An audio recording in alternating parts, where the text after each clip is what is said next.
The day's action begins to wind down, but the fun is far from over. The Moto2 class returned to Aragon's MotorLand circuit for a second time on Sunday as riders vie for glory. Unai Oradre came into the weekend as the title leader and remained so after race 1, despite losing out on victory to title rival Alberto Fernandez after an epic fight. Race 2 offers a chance for more drama, more points and more glory. Strap in, because it's time to go racing once again at MotorLand.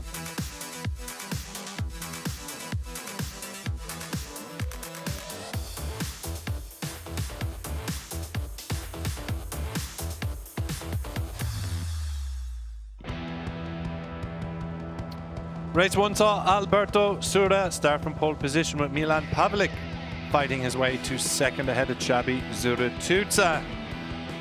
However, a big crash between Yeroy Ruiz and Harrison Vaught brought out the red flags. Thankfully, both riders were okay, if somewhat shaken.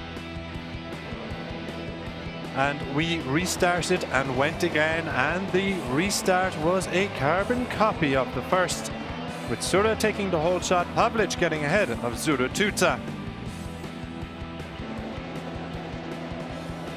And that's how it was until Zurituza made a move past Pavlich early on, and Zurituza began a charge for the lead. He got past his American racing teammate Alberto Sura shortly after, as Milan Pavlich challenged the pole sitter. Sura began to have further problems coming from behind as Alberto Fernandez got his way past Milan Pavlich.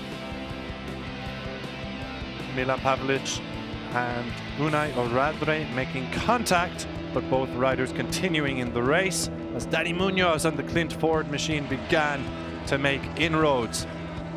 Back at the front, Unai Oradre had fought his way past Alberto Sura as Francesco Mongiardo retired from the action. Alberto Fernandez fought his way into the lead as Xabi Zurituza encountered a number of problems and eventually retired, meaning Fernandez and Oradre led the way as Danny Munoz fought his way past Alessandro Morosi and towards the podium places. An epic lace battle between the championship top two began to unfold as a front fairing problem was confirmed for Xabi Zurituza, costing him a chance of victory and a podium. While out front, Fernandez held off the challenge of Oradre, and Danny Munoz took P3 after charging from 10th on the grid.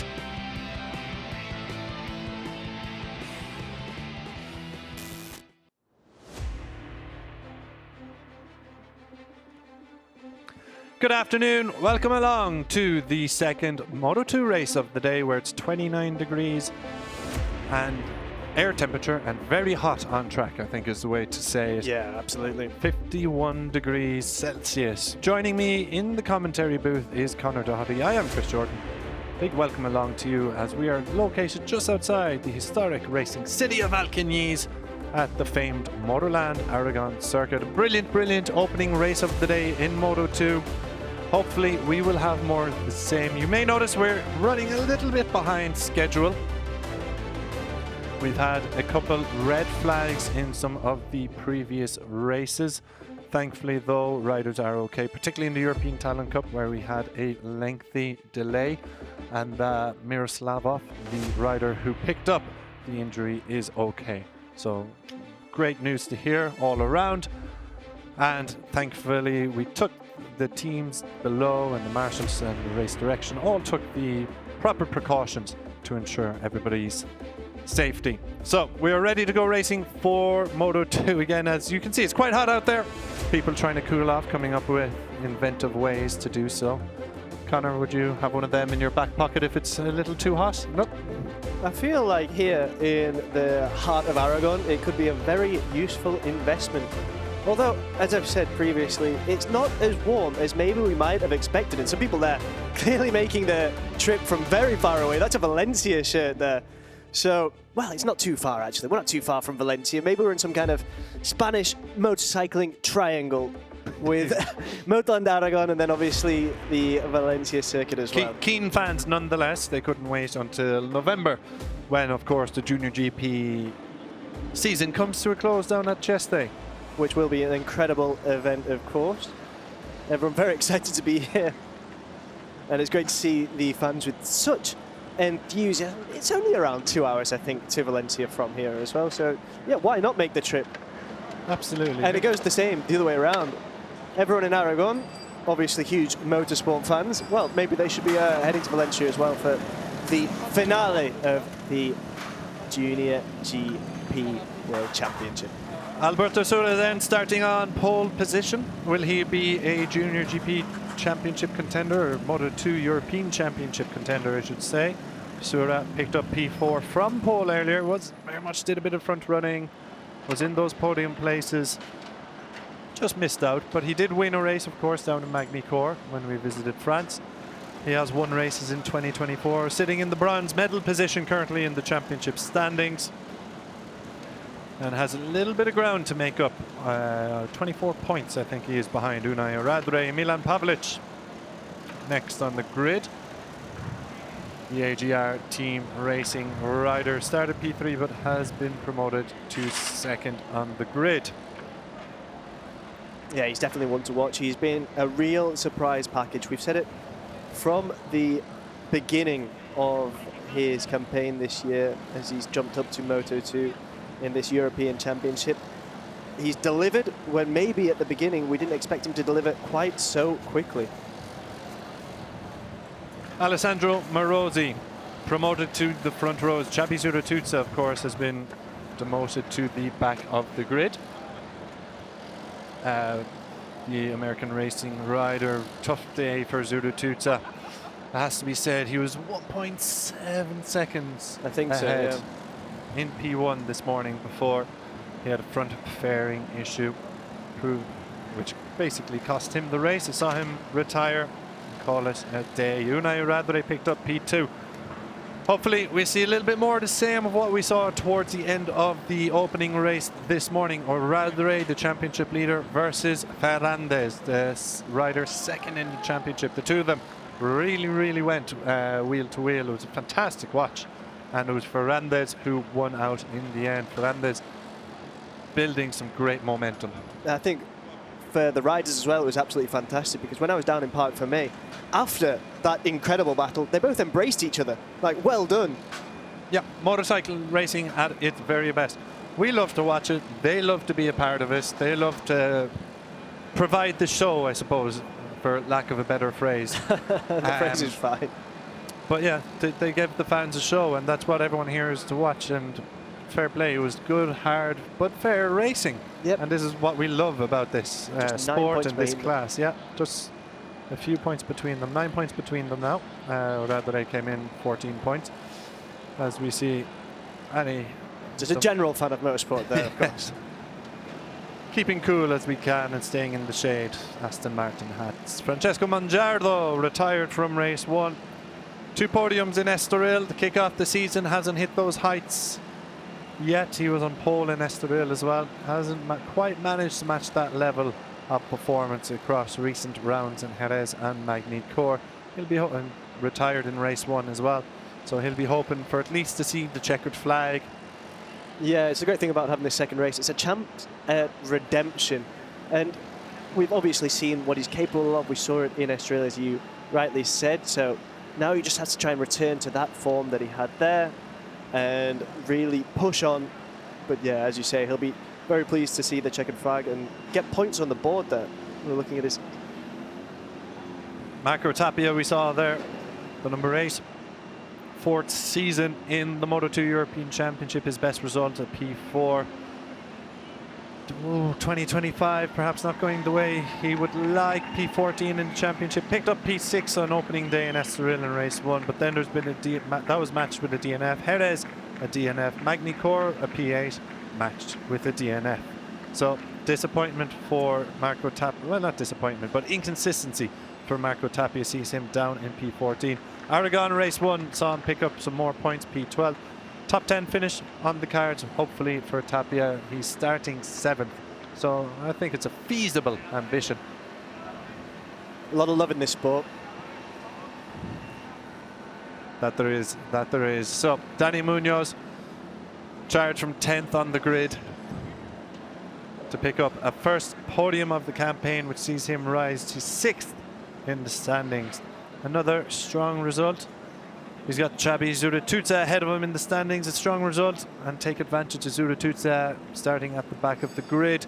Could see him rise even further. Milan Pavlic also within range, but 17 points behind Pavlic in 5th. Danny Munoz, we said perhaps we're maybe underwhelmed with, didn't quite see the best of him across the opening rounds, but we definitely saw the best of him in race 1 and be hoping to carry that form over. And it's great to see Harrison Voigt taking his place on the grid. He was caught up in the nasty incident, it has to be said. Separate crashes, no rider's fault. It can't be attributed to any rider. Separate crash at both riders high-siding, but just collided with the bike after impacting with the floor, brought out the red flag, and Harrison didn't appear for the restarted race. Yeray Ruiz did and put in a great performance, but great to see Harrison now back on the grid. Yeray started 14th in race 1, worked his way up to 7th. Yeah, it was a fantastic ride from Yeray Ruiz, but the most important thing is that they're both okay and they're both able to keep racing here.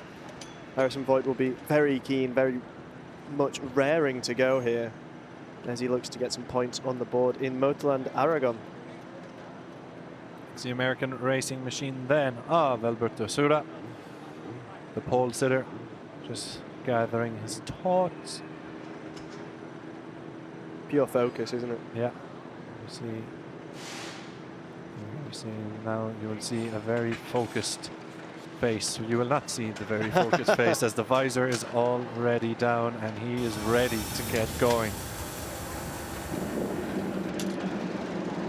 This will then be our starting grid for the second race in the Moto2 European Championship here at MotorLand Aragón. It's Sura from pole, and on the front row he's alongside Pavlic and Morosi. On row 2, Oradre and Ferrandez, and then Mongiado as well, starting from P6. On row 3, it's Tapia, Ludenia and Munoz. On row 4, it's Voigt, Palomera and Feyon. On row 5, Yambias, Ruiz and Guimbert.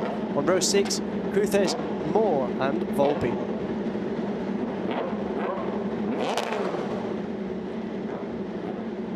Behind them on row 7, it's Watley, Jimenez and Lolly. On row 8, Kresavan, Alkubaisi and Uriostegi. Row 9, Emmanuel, Eisenkol and Kim.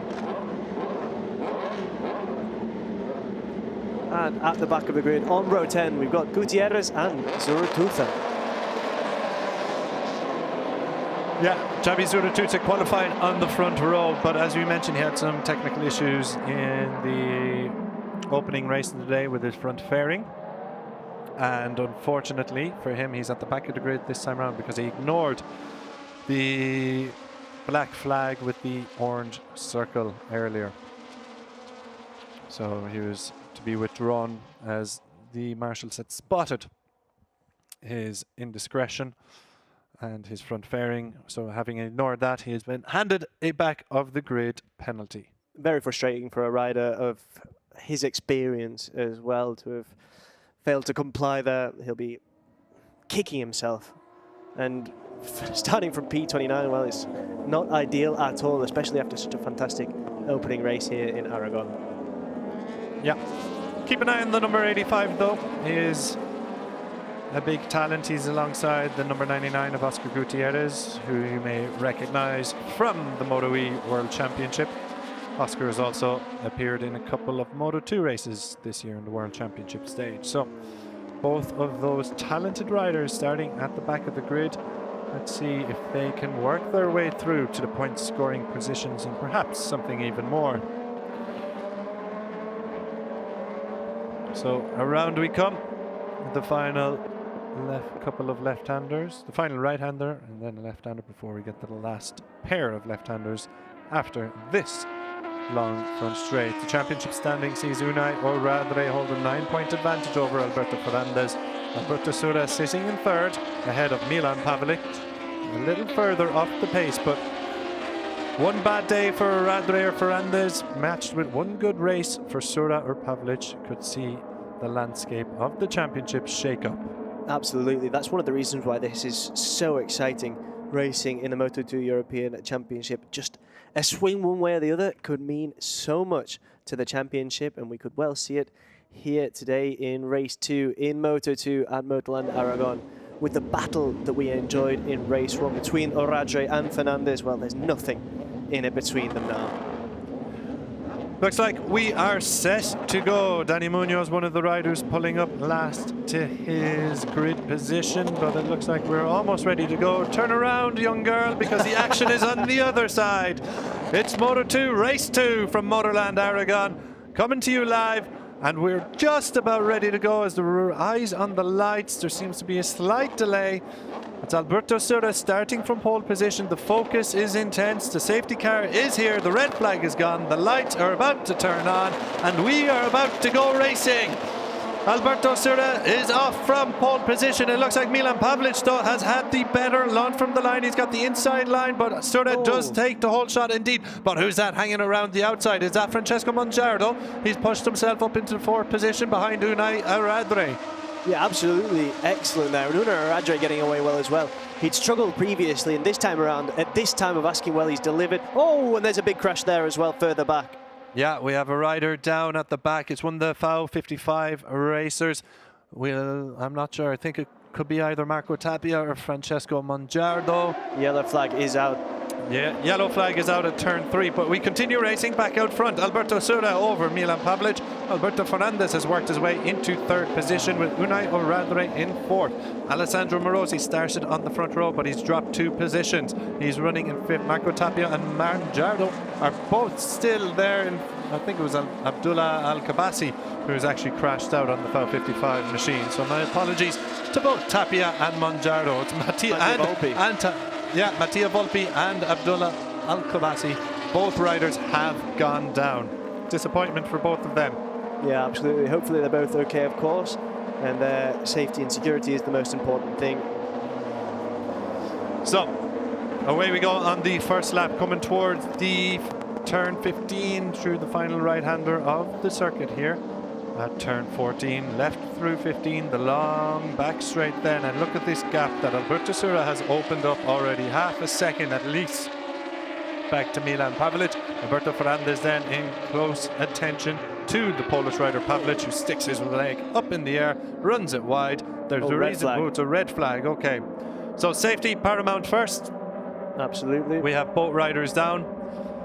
Mattia Volpi and Abdullah Al-Kabasi, I think, were the 2 riders involved in an early incident. Red flag has waved, as it did on race 1. Hopefully this is just precautionary, as it has been throughout the day, and all riders are okay. Absolutely. As we mentioned, that is, of course, the most important thing. So we'll see exactly how we proceed here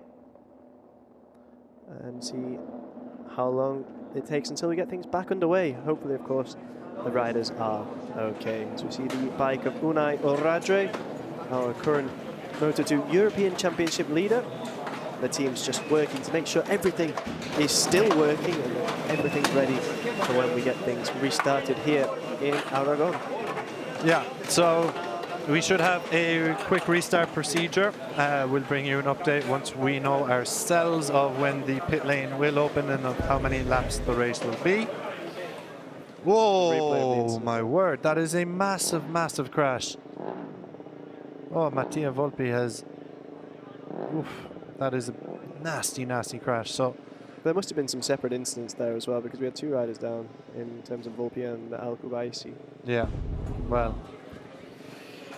That's Mattia Volpi, who's sent flinging from his Boscoscuro machine, and yeah, no wonder he needed a moment to get up. That is a nasty, nasty crash. But hopefully he is okay, and this is just giving the medical team the opportunity to attend to him as necessary.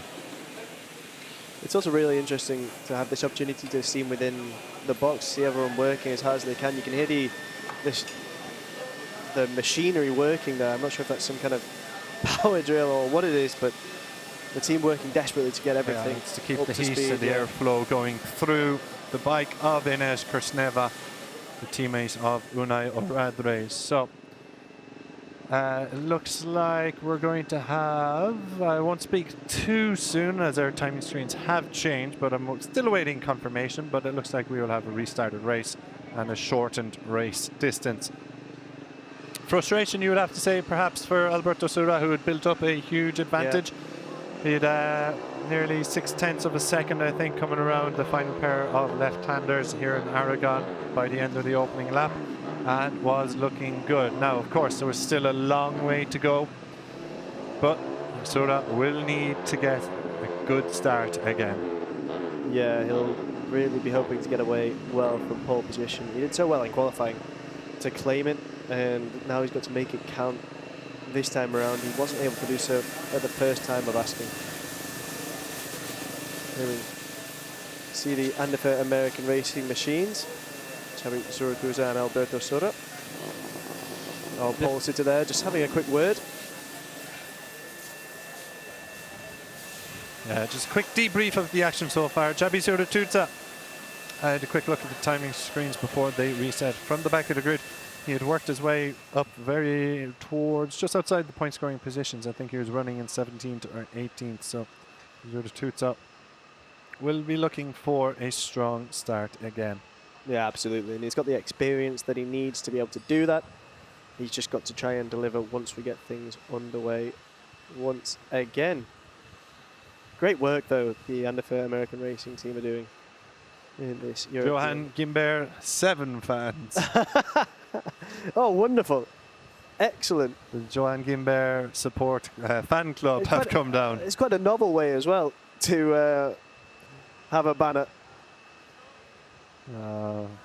Good to see the fans enjoying themselves here on a splendid day in Alcaniz, just outside Alcaniz. And there is Johan Gimber as well. I hope he was watching. Yeah, it looks like he he's certainly got his fans. We're not too far, of course, from France either, so it's not an enormous trip to make. I mean, what have you got to just cross the wonderful, rugged Pyrenees in the north of Spain, in Catalonia, Aragon and Navarre? Make your way down through the desert of Monegros. Yep. Yeah, and then you'll find yourself at, where else? MotorLand Aragón. Geography lessons with Conor Doherty. So, speaking of Johan Gimber's achievements today, moving swiftly on.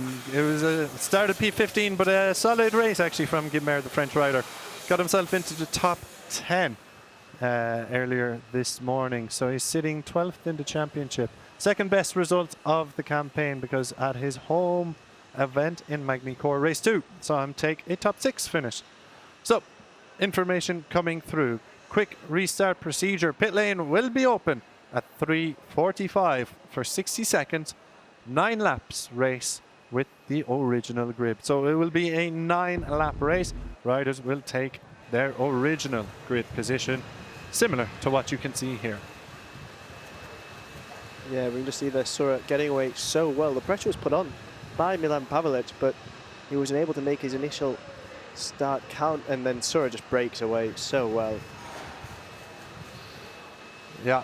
Have a look at Xabi Zuracruza at the back there as well. Takes that wide left line, and this was key to him picking up some strong positions. Oh, yeah. Picks up a couple of positions there. So a little bit later, I guess, he really made a count. Danny Munoz, once again, wheeling off the line. Did that during race 1 as well. At the start of race 2. Ferrandis on the 54 machine as well got away very well.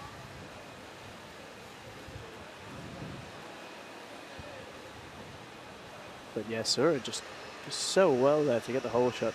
Yeah, you can see Ferrandis and Oradre going wheel to wheel there at the first corner, but Pavelic and Sura, you would say, the best starts of the day, and it was Oradre who ran it very wide. Yeah, I'll help not to repeat that once we get things underway in just over 5 minutes' time.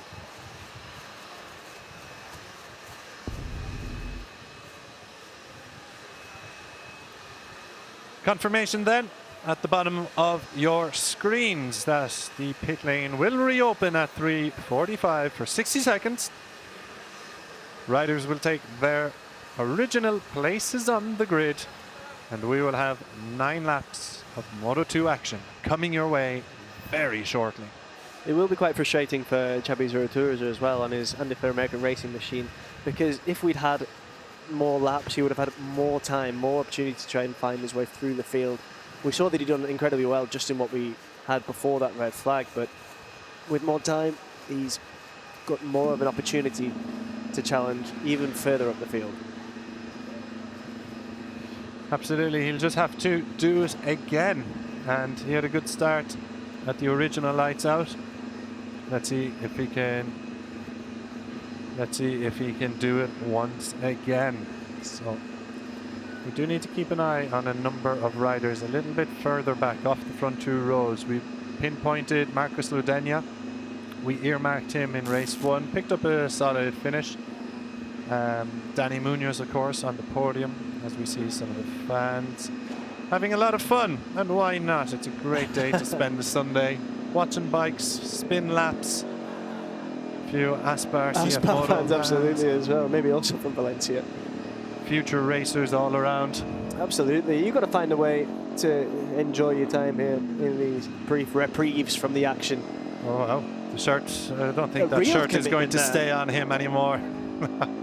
The Johan Gimbeer fan club. Absolutely.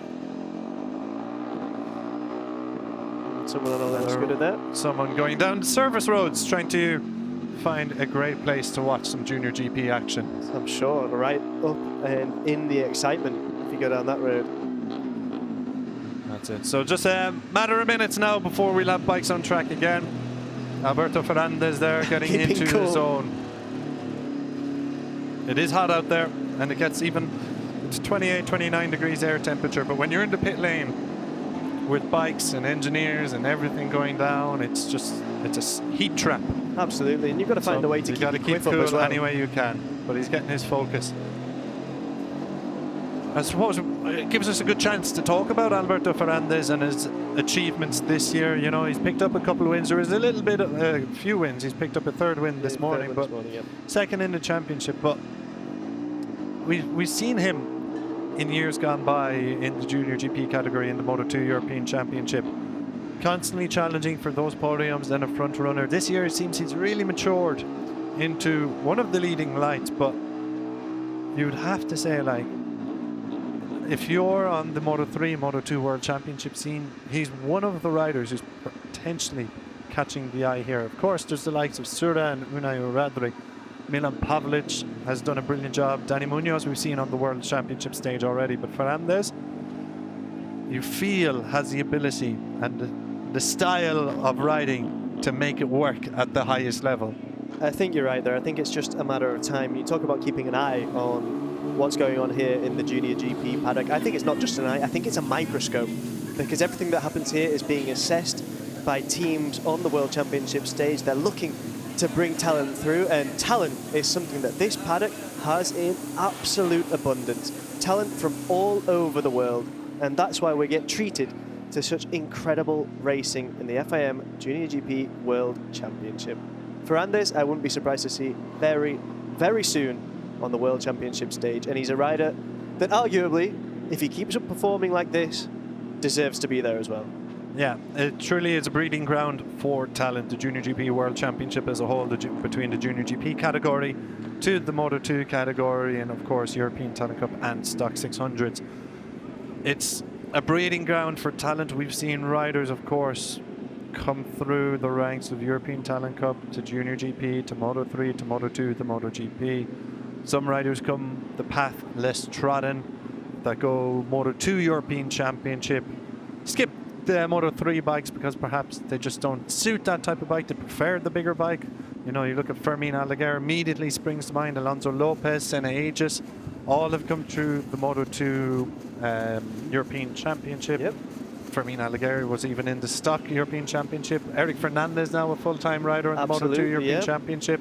Danny Munoz doing his very best to become a full-time rider, Stock European champion a couple of years ago, and a regular now on the World Championship stage. So it's great to see that here on the junior categories, there is such a clear route for many of these riders, and there are riders of enormous potential and talent here, and that the World Championship teams are paying attention, of course. Absolutely, I think the key there is that there's a variety of routes. It's not necessarily from a bottom-down perspective. There are loads of different ways that you can get into that top level, which is the MotoGP World Championship, where all these riders dream of being. And beyond just being a breeding ground, the talent is fomented here. The talent is given life here in this paddock. This is where riders learn their craft, and that craft is something then they apply not just here, but wherever they're racing in the future. FIM Aldeguer is a fantastic example, coming through stock Moto2, and now excelling, getting podiums in MotoGP. Yeah, Fermin, obviously one of the hottest properties and hottest talents to come through the age grade categories and the junior categories. Now, of course, with Corsini Racing partnering Alex Marquez and the MotoGP podium finisher. So in that battle with Ayagura for Rookie of the Year in the MotoGP Championship. It is a mouth-watering battle as well, because if you think what we're going to be expecting in the races to come, especially when we're in Asia, and what we saw in Thailand in the season opener, Ayagura was absolutely electric. And if he can repeat that kind of form on circuits where maybe he's a little bit more comfortable in the heat, well, I think we've got a real battle on our hands for that Rookie of the Year. For sure. And when you're watching riders of the standard of Ayagura, Fermin Aldeguer, these are riders who can act as a brilliant inspiration for the next generation, because of course we mentioned Firmino's already come through the Junior GP categories in Moto2. Is an Asia Talent Cup champion. Absolutely, yeah. And in some of the other classes here that have been racing here in Aragon, we've seen that talent from the Asia Talent Cup on display. Yeah, and of course through the Red Bull Rookies Cup was in not the Junior GP World Championship, but the championship which predated it, the FIM CV Moto3 Junior World Championship. Picking up a few wins back in 2017 and 2018. So there is a route there to the very top. Absolutely. Just being well fed. We have to say it's being very well fed. The talent that we're seeing here is absolutely incredible. Yeah. Without a doubt. Of course, we are in Spain, where there's just this endless conveyor belt of motorcycle racing talent.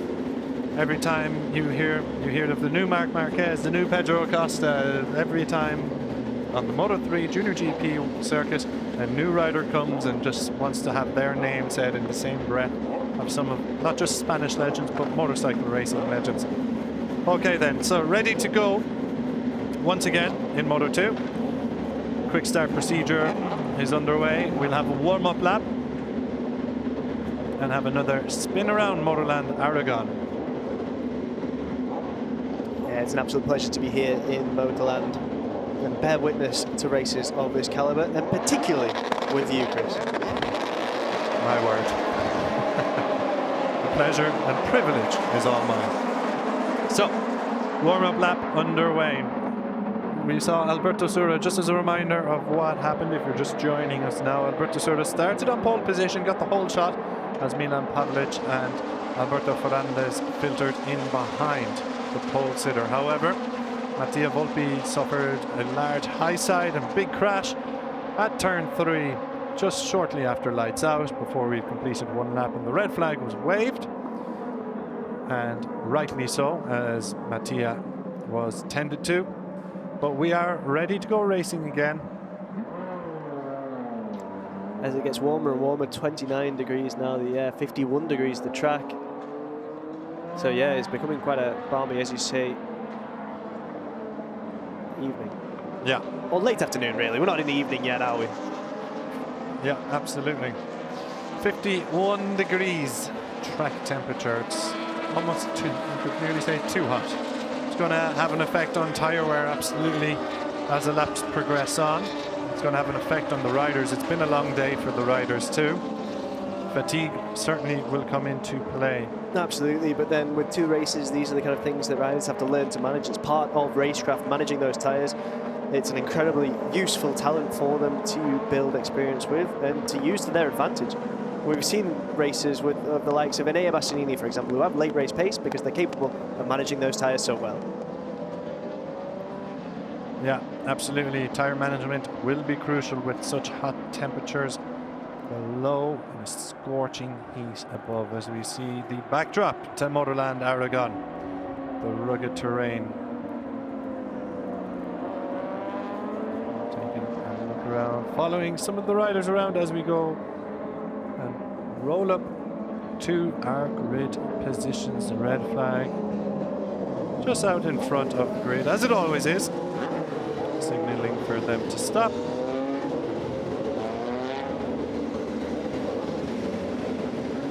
We should be underway very shortly. This is some of the officials just doing some final checks before giving it the go-ahead. Sura starts on pole position with Pavlic in second, Alessandro Morosi on the outside of the front row. Then it's Unai Urradre, Alberto Fernandez and Francesco Mangiardo on row 2. We're ready to go racing once again here in Aragon. The safety car wheeling up. We just had one late arrival towards the back of the grid. I think it was Abdullah Al-Kabasi. Revs are rising, eyes in the lights, and we are go for race 2 here in the Moto2 European Championship from Aragon, and it's Milan Pavlic who gets the dream start from second on the grid. Alberto Sura has shuffled into second position, and Pavlic, the Polish rider, takes the whole shot. Unai Urradre has pushed himself into third position with Alberto Fernandez in close pursuit. Yeah, absolutely incredible from Pavlic to get the whole shot there. It didn't look like it was possible, but now already Alberto Sura is ahead. What a battle we're seeing develop here at the front. Unai Urradre got away really well as well. He failed to do so in the first race here in Aragon. This time around, he's managed to do exactly that, and he's got Alberto Fernandez just behind him. What a battle we saw in race 1 between those two, and we're certainly likely to see it unfold again. Yeah, just a little further back, one of the riders being stood up. I'm not sure who it was. I think it was Marco Tapia. But you can also see Danny Munoz has cut his way through a couple of riders and getting himself into contention, the number 17. And Yeray Ruiz has fired himself up into 6th position. Brilliant Fantastic, stuff. yeah, wow. He's down, he's in 6th, yeah, on the MDR Competition machine. Brilliant stuff. So, out front, we have got our Milan Pavlic leading over Alberto Sura, unless there has been a change. We haven't seen the front for quite a while, but there's Francesco Mangiardo following Adrian Cruces. Cruces had an excellent result in race 1, picking up a top 5 finish. So Sura is actually now leading once again. We missed the overtake from Sura back on Pavlic. It's Unai Urradre ahead of Fernandez, and then I think it's Danny Munoz who has fired himself in towards the top 7 with Morosi and Yeray Ruiz just ahead of him. Yeah. Chabi Zuratuta, sorry, Connor, just to point out, has already worked his way up into 19th position, while Facundo Yambias of Estrella Galicia 00, podium finisher in Magni Corps, is out of the race. Yeah, that's very frustrating, but excellent work, of course, from Xavi Zuratusa, now in 18th. Yeah, so on that American racing machine, he's getting the job done after starting from the back of the grid after being penalised. Double long lap penalty then coming the way of Abdullah Al-Kabasi. We can now begin to serve that. Yeah, I wonder where that'll leave him as well, because it's very tight here in Moto2. He's already running in a P21, so I expect him to find himself towards the back, if not at the back of the field. Yeah, back out front then. Sura over Pavlic, Urradre and Fernandez. Oh, is that Morosi who's gone wide? It's Danny Munoz, sorry. It's Danny Munoz who's gone wide. Oh, that's a huge disappointment. He's running in 7th position. Very costly. That is going to drop him right down the pecking order and perhaps below any opportunity he had for another podium. And it's put him down in 13th position, just ahead of Marcos Ledeno, who has also dropped quite a few positions. Ledeno. Francisco Palomera, though, has pushed himself towards the top of that, just 11th position towards the strong point scoring positions, having started a little further down. Yeah, Yambias appears to have stopped as well. Yambias has stopped at turn 11 and looks to be out of the race as we look to lose another rider in the background. Oh, it's an attritional race so far today. Danny Munoz falling down the timesheets. Tumbling down the timesheets. What has gone wrong for Danny Munoz? Yellow flag at turn 15. I think it was Enej Kurseven who is out of the, went into the gravel. But back at the front then, let's focus on the fight for victory. It's Alberto Sura managing to stave off the challenge of Milan Pavlic, and indeed it is Enes Kurseven who is out of the race, running it wide. He was running towards the back of the field. He's frustrated there, isn't he? You can just see it in his body action. He's not happy at all to have had to give up here. Unai Oradre has closed up on the lead too, it has to be said. Oradre looking to have some decent pace of 152 last time around. He was quicker than the two riders ahead, but not as quick as the rider behind him, the number 19 of Alessandro Morosi. As you just saw there, a 152 flat from the Italian. So this is your lead for Morosi, chasing a podium for the first time in the Moto2 European Championship, having stepped up from JuniorGP last year. Yeah, he looks very, very keen. He's crawling all on the back tyre of our current championship leader, Unai Oradre, really taking the battle to him, and he's going to make it very, very difficult for the Spaniard. Alberto Ferrandez then has dropped off the pace, and he is now in a battle with Yeroy Ruiz. Yeroy Ruiz is having a heck of a race here, climbing up the field, having started, I think, 13th on the grid, and he has gotten the better of Alberto Ferrandez, but Ferrandez fights back at the reverse corkscrew, but it will be Ruiz who holds 5th position from the championship hopeful. Yeah, an absolutely wonderful move there from Ruiz, who looks to be in incredible form here in Aragon, but he's not managed to hold it for long as Ferrandez makes his move again at turn 16 and into the final left-hand here as we go onto the start-finish straight. It looks like, for the time being, in this duel between Ferrandez and Ruiz, it is Ferrandez who's still ahead. Yeah, there's plenty of legs left in that one. Ruiz, it has to be said, excellent race. He's 14th on the grid. He started in this one when he picked up a strong finish as well in race 1 earlier today, P7. Equal best result of the season for Ruiz. Yeah, absolutely great work as well there from Adrian Cruces, both in race 1 and here, really managing to get through the pack, showing real intelligence as well. Now he's currently battling for 10th, occupying P10 himself, and he's got a job on his hands here with Palomera trying to get ahead. Yeah, Cruces has been a little bit of a strange one, I think it's fair to say, this year.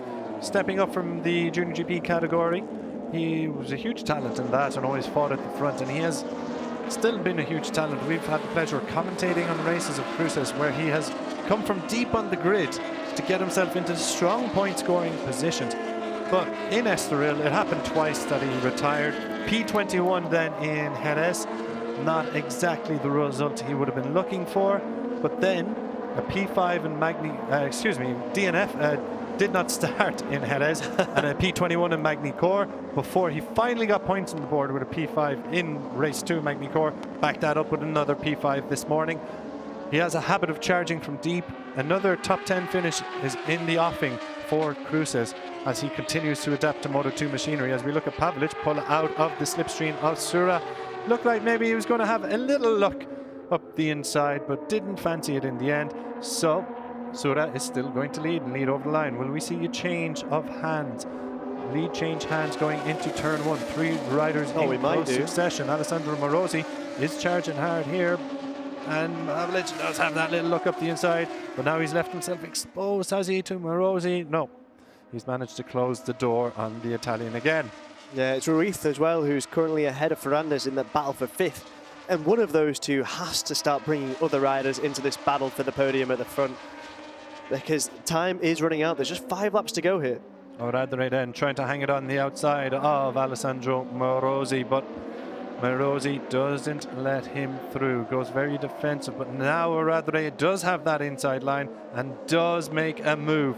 Morosi relegates the fort and Oradre back on the podium, and of course championship implications of this means there would be 16 points going the way of the championship leader, while Alberto Ferrandez, having won this morning, finishing behind Yeroy Ruiz, would see him lose even more ground in the championship chase. Yeah, absolutely, and that's just what he doesn't want, but it looks, at least for the time being in these opening exchanges, that Ferrandez just isn't able to compete at the same level as the 4 riders ahead of him.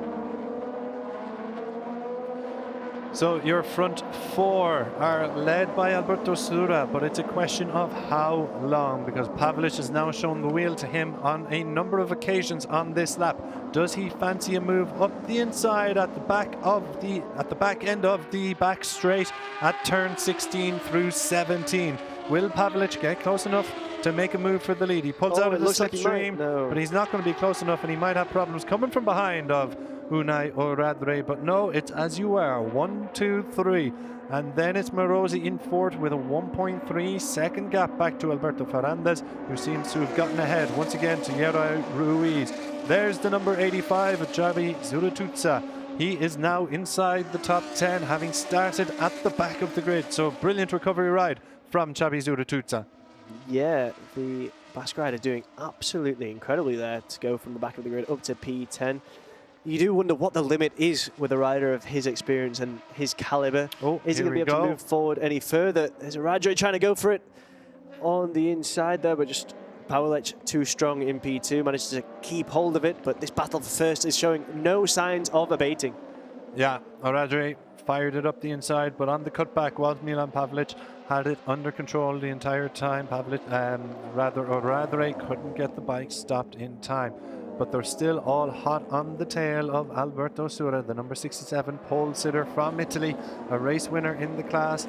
Missed out in the podium earlier today, and you saw Pavlic adapting a tighter line there. He's looking for that inside line, isn't he, on Alberto Sura? But Sura just riding so defensively and not giving the Polish rider a sniff. And while he's not giving him a sniff, Pavlic has got problems coming from behind. As once again Oradre fires it up the inside, and this time there is no response from Pavlic. Or is there? There is.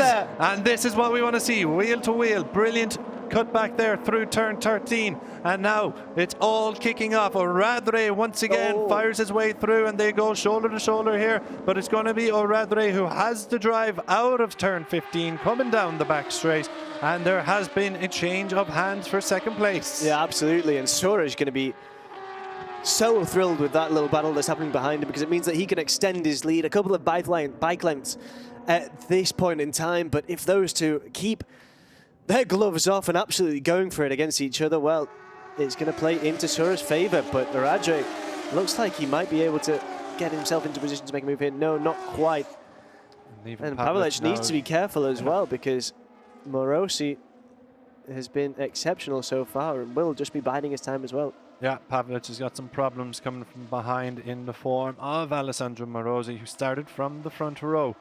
But it looks like he has just made his way ahead as well. There it is. But Pavlic does bite back again. We saw this last lap as well.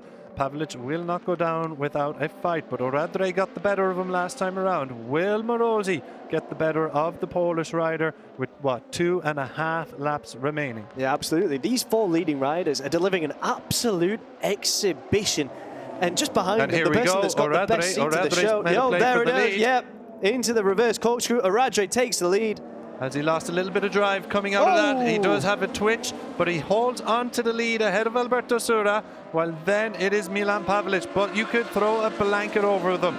They are that close. Now that Oradre has the lead, he was a little bit quicker than the riders behind him last lap around. Let's check the lap times when they come around this time. Will he be able to open up a gap? Unai Oradre now leading the race, chasing, yes, another victory in 2025. It would be his third. He'd go level on victories with Alberto Ferrandez, but more importantly, he would open up a larger gap to his title rival. Only 9 points separate them now. If Oradre wins this and Ferrandez stays in sixth, that's quite a margin being opened up. But Pavlic is coming through. Sura's got a problem. Has Sura got a problem? Well, it is Alessandro Morosi's the problem for Sura. From first to fourth in no time whatsoever for the pole sitter. Yeah, he'll be so frustrated with that. I mean, all eyes were really on this battle at the front between Unai Oradre and Milan Pavlic. And meanwhile, Alessandro Morosi, on his Eagle 1 machine, just gets the job done and finds himself now on the podium. And Alberto Sura, will be so frustrated now, down in P4. Yeah, well, it's a disastrous lap, it has to be said. 2 laps to go, but the third last lap proved disastrous for Alberto Sura, and it's going to get worse for him. Yeah, Yera Ruiz is going to pick him off here, and Sura looks like he is just a sitting duck at this point. So It's about holding on and picking up the points for Sura, who sits third in the championship, but for how long? Alberto Ferrandez, the next rider to go through on him. Will Sura pick up any points at all from this? There's 5 riders in quick succession going past him. He must be thinking, what on earth is going Pavlic on? has got the lead again now over Oradre. He's got a bit of a distance Pavlic ahead. has opened up a gap. We said, would Unai Oradre open up a gap? Indeed, he did not, because Milan Pavlic is flying. The Polish rider with a lap and a half to go has got, what, 5 bike lengths to the championship leader. And the championship leader, Unai Oradre, has got problems behind him because Alessandro Morosi is motoring nearly past him. He looked it up the inside a little bit there at turn 13. But nothing going for Morosi there. He's still on the podium, but it's far from over yet. That battle for P2, P3. Is the battle for P1 over though, Connor? Absolutely not, Chris. Although there is quite a significant distance there. Unai Oradre, there's a reason why he's our championship leader, and he's more than capable of making that up if things go his way. But just while we're concerned with what was happening at the front, we did see Sura. Things for him going from bad to worse. Ferrandez is now ahead of him and into P5. Sura in P6.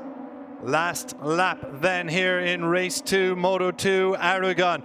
44. Milan Pavlic has got a 9/10 of a second advantage over the championship leader, Unai Oradre. Oradre looked like he was cruising, but Pavlic struck when he least expected it, and Pavlic now is chasing a maiden win. He got his first podium in Moto2, back in race 1 in Magny-Cours. Now he wants the big prize. This would be huge for Pavlic and perhaps for the championship. Pavlic is, what, 38 points behind Unai Oradre. This would close the gap ever so slightly to Oradre, but more so to Alberto Ferrandez and Alberto Sura. Sura, who was leading this race just a couple laps ago, is now down in 7th position. Oradre, though, he's got problems behind him. Will Alessandro Morosi fancy a move at one of the next corners? Let's see what happens next. It's Yeray Ruiz holding off Alberto Ferrandez in the battle for 4th. Yeah, you'd have to say if it's not coming in sector 3 at turns 12 or maybe turns 13, how many times have we seen at turn 16 a rider making a move? But Pavlic, absolutely sensational. He's going to be so focused right now. He can't let the enormity of what that win would mean get to his head. He's got to keep it down and focused on proceedings here on track. Here we go then into the final sector. Pavlic navigates the last right-hander and third last left-hander without any problems. Long run to the line as Morosi now 2nd position. Can he hold off the challenge of Unai Oradre in the battle for P2, the championship leader? Precious points on offer.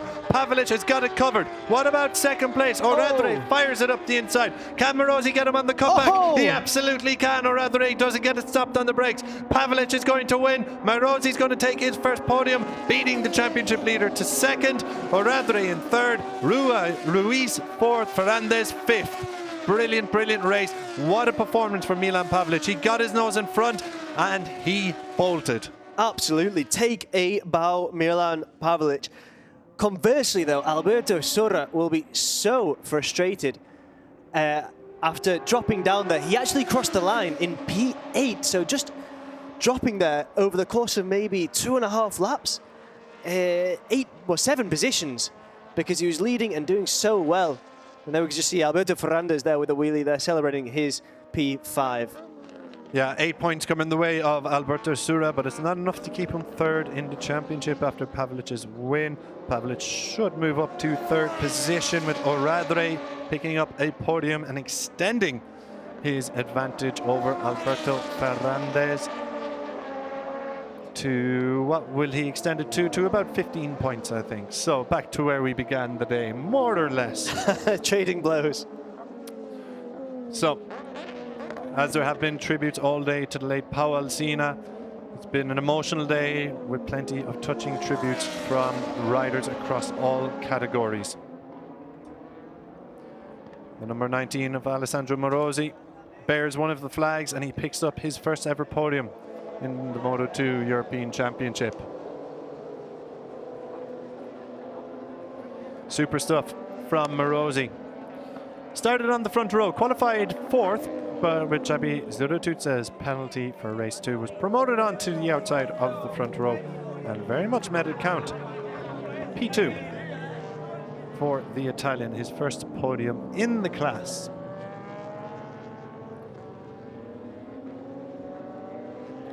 Speaking of Xabi Zuratutza, starting at the back of the grid, he recovered. The American racing rider recovered to finish just behind his teammate Alberto Sura.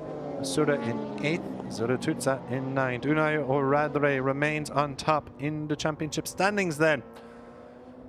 P3 for Oradre and a P2 this morning is a pretty good take home for the Spanish rider. He lost out to his main title rival Alberto Ferrandez in race 1 after an epic fight on the last lap.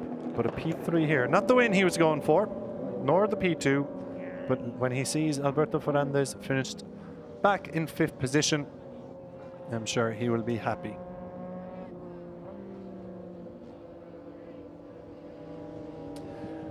Well, no doubting the joy Milan Pavelic will be experiencing. A first ever win, and we'd be lying if we said we didn't think it was coming. It has been coming. He's been there and thereabouts. Pre-weekend form throughout the year. He's always been towards the top, particularly in Jerez, starting on pole position. Undone by a red flag in the race, and eventually came home in 4th position. Was leading when a red flag came out and just couldn't get going again in that second race. Magny Corsom finally make that podium breakthrough before backing it up with a top 8 finish. Top 8 again this morning before getting the biggest prize of them all. A moment he will savor forever. His first ever victory in the Moto2 European Championship. Brilliant stuff from the Polish rider.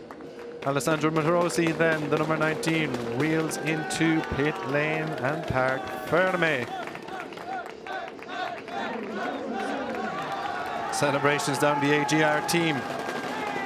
What a few weeks it has been for Pavelic. Picked up his first podium back in Magny Corps. Debuted in the World Championship stage in Brno, albeit had a promising weekend, though he didn't finish the race due to a collision with Eric Fernandez. But he is back now, finishing races, and not just finishing them, winning them. Excellent stuff from the young Pole, who we will hear from very shortly. Unai Oradre getting plenty of congratulations as well.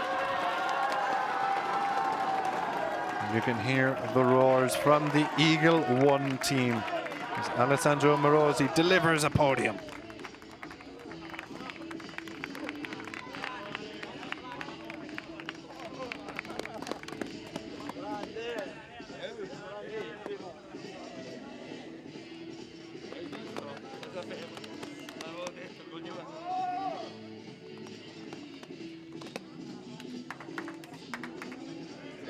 Hugs all around on the team, and very well deserved. Morosi did sit 9th in the championship prior to lights out in this one. I think it should put him about 7th position overall.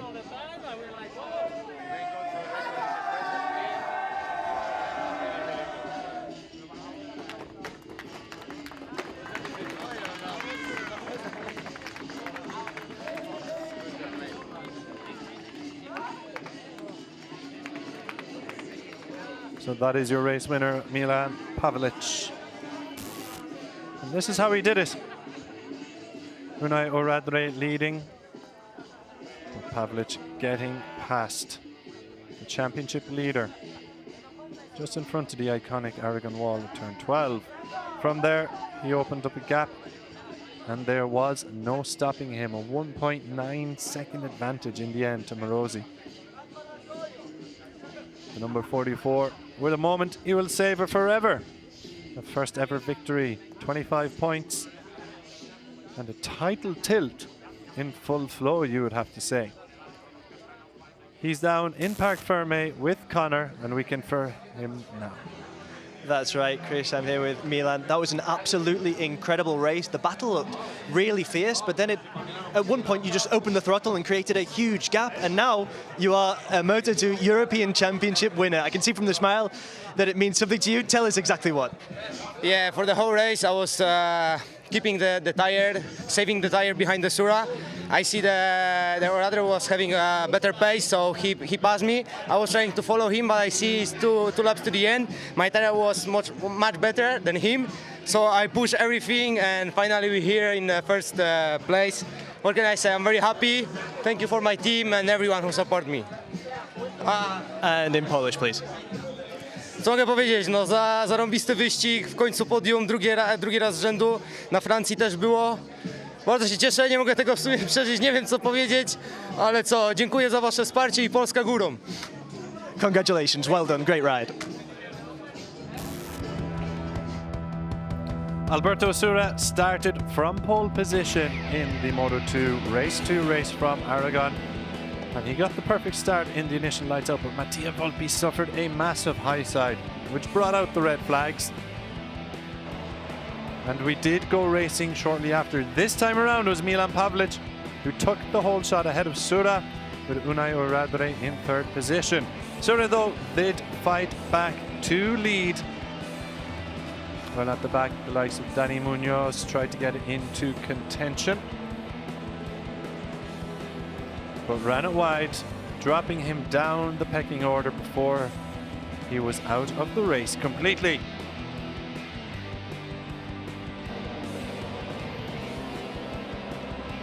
Change of lead for P4. Yeray Ruiz put in a brilliant performance to get ahead of Alberto Ferrandez. Further back then you have like Adrian Cruces leading the charge for the battle for 11th. Back out front, a four-way fight formed, led by Sura, with Oradre, Morosi and Pavlic all involved. They chopped and changed positions, with Sura doing his best to keep it clean and tidy out front, until they finally broke his resistance. Unai Oradre getting through first, with Pavlic quickly moving past the Italian. Then it got worse for the Italian as he plummeted to 8th position behind Alberto Ferrandez. Milan Pavlic passed Unai Oradre on the penultimate lap and opened up an unassailable lead. While the battle for P2 and P3 raged on, Oradre did his best to fend off Alessandro Morosi. And while Pavlic took a comfortable win in the end, Morosi fired his way past the championship leader Oradre for his first podium in P2, Oradre in P3. Vámonos con ese tercer puesto. Ahí está el líder del campeonato, es Unai Oradre. The tributes continue, of course, for the late Pau Alsina as we race in his honor this weekend. Unai Oradre is the first rider out on the podium, followed by Alessandro Morosi. And for the first time ever in the Moto2 class, Milan Pavlic stands on the top step.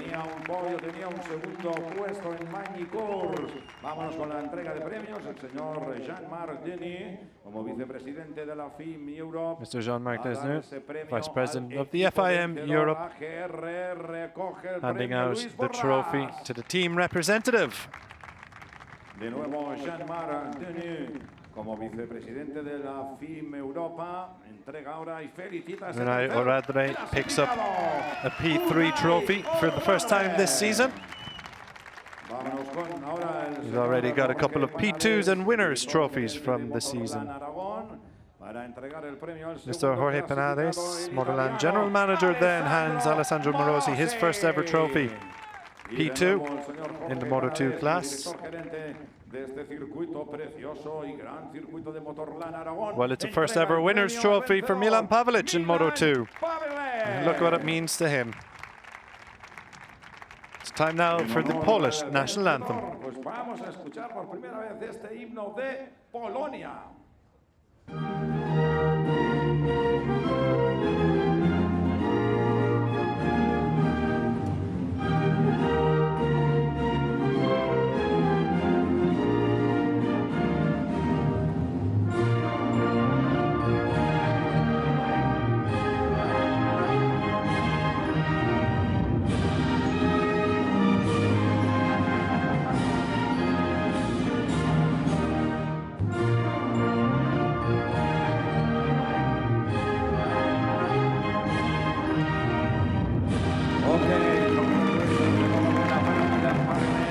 absolutely fantastic to hear the Polish national anthem ring out here in MotorLand Aragón. What a podium there. Poland, Spain and Italy.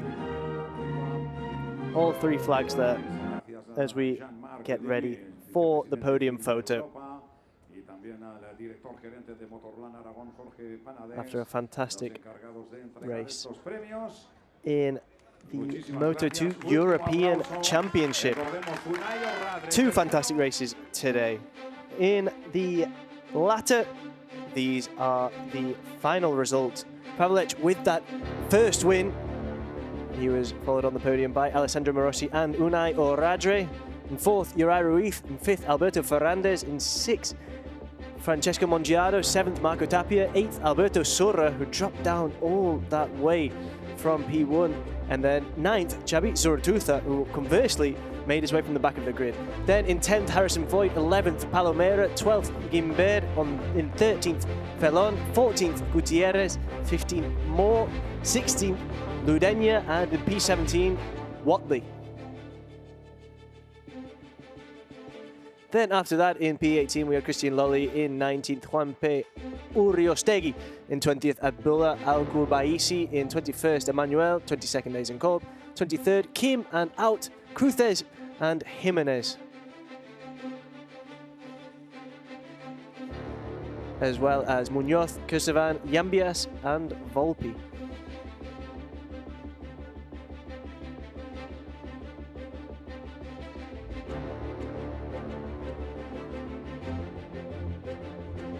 That means that today's Moto2 MotorLand Aragón action sees the Riders' Championship shaping up like this. Unai Oradre extends his lead. Ferrandez 14 points behind. Pavlec up into third. Sorra down to fourth. Zurtuza still fifth. Mongiardo up to sixth. Morossi up 2 positions to seventh. Daniel Munoz down 2 positions to eighth. Uri Ruiz down to ninth. Then we have Facundo Yambias, as you were, in P10. Marco Tapia up 3 spots to 11th. Fernandez down to 12th, Gimbert down to 13th, Cruces down to 14th, Moore up a position to 15th, Garcia in 16th, Gutierrez in 17th, just as he was previously. Palomera up 3 spots to 18th, Feon up to 19th, Watley down 2 spots to 20th, Kursavan down 2 spots as well, he's now in 21st, Voigt up 3 spots to 22nd, Volpi down, Jimenez down, and Ludenia down as well after his exploit in the opening race here. Lolly in 26th and Somariva propping up the standings in 27th.